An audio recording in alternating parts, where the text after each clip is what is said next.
angle.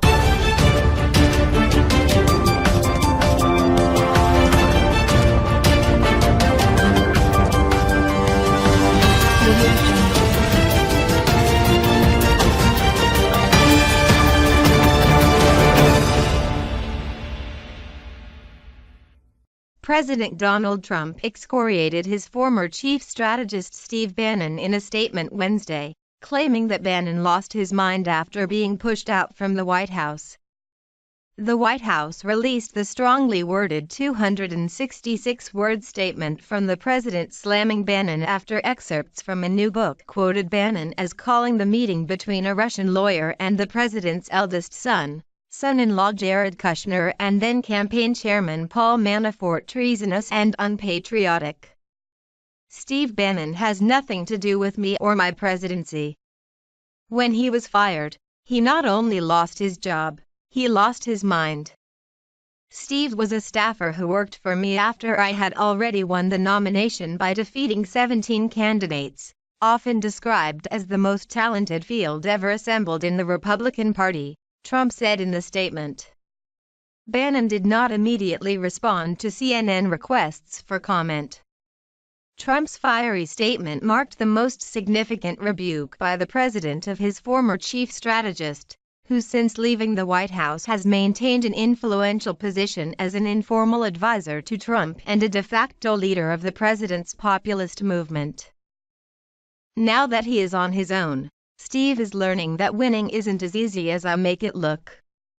Steve had very little to do with our historic victory, which was delivered by the forgotten men and women of this country, Trump said.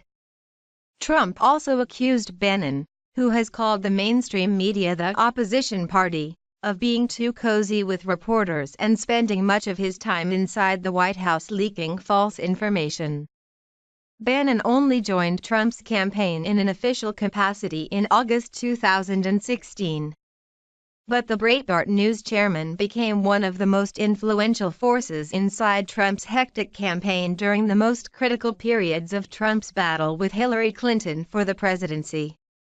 He and Trump bonded over their shared instinct for bare-knuckle politics and similar outlook on the core issues of Trump's campaign, such as trade and immigration. In his 6 months inside the White House, Bannon was one of the president's most influential advisors, leading the charge for Trump to keep some of the most far-reaching and radical campaign promises and reminding Trump of the expectations of his political base. He was pushed out of the White House amid retired General John Kelly's house cleaning upon taking over as chief of staff in the summer. But he retained an influential position as one of the coterie of informal advisors the president regularly speaks with by phone, often to the dismay of some of the president's top advisors who have clashed with Bannon. White House Press Secretary Sarah Sanders confirmed Wednesday that Trump and Bannon spoke as recently as last month, even as she backed up Trump's claim that Bannon lost his mind after he exited the White House in August. Bannon maintained that he could be even more powerful outside the White House, and by some measures he has become a more influential figure. He has returned to helm the right-wing website, Breitbart, and is working to create an influential political network to back candidates who fit the nationalist-populist vision of conservative politics that Bannon and Trump have championed. But as the 2018 midterms approach, Bannon's access, influence, and power are now all in question after his comments to journalist Michael Wolff in the forthcoming book Fire and Fury, Inside the Trump White House hit perhaps too close to home for the president. In excerpts published Wednesday by The Guardian, Bannon is quoted criticizing Kushner, Manafort, and Donald Trump Jr.'s decision to take a meeting with a Russian lawyer the president's son believed would bring him incriminating information on Clinton from the Russian government. The three senior guys in the campaign thought it was a good idea to meet with a foreign government inside Trump Tower in the conference room on the 25th floor with no lawyers. They didn't have any lawyers, Bannon told Wolff. Even if you thought that this was not treasonous, or unpatriotic, or bad shit, and I happen to think it's all of that, you should have called the FBI immediately. Sanders said Wednesday during the daily briefing that Trump was furious and disgusted by Bannon's comments and called accusations that Trump Jr.'s conduct was treasonous a ridiculous accusation.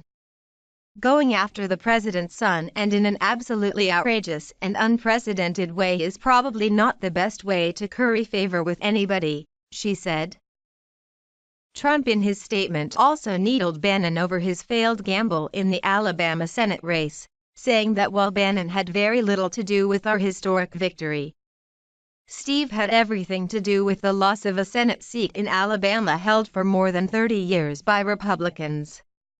Bannon backed the eventual Republican Senate nominee Roy Moore in the GOP primary while Trump initially backed the incumbent Senator Luther Strange and continued to campaign for Moore after the nominee was accused by multiple women of sexual assault and sexual misconduct with teenage girls. While Bannon failed to get Trump on board with Moore during the primary, he did ultimately help convince Trump to back Moore during the general election contest in spite of the allegations and the wave of Republicans rescinding their support for Moore.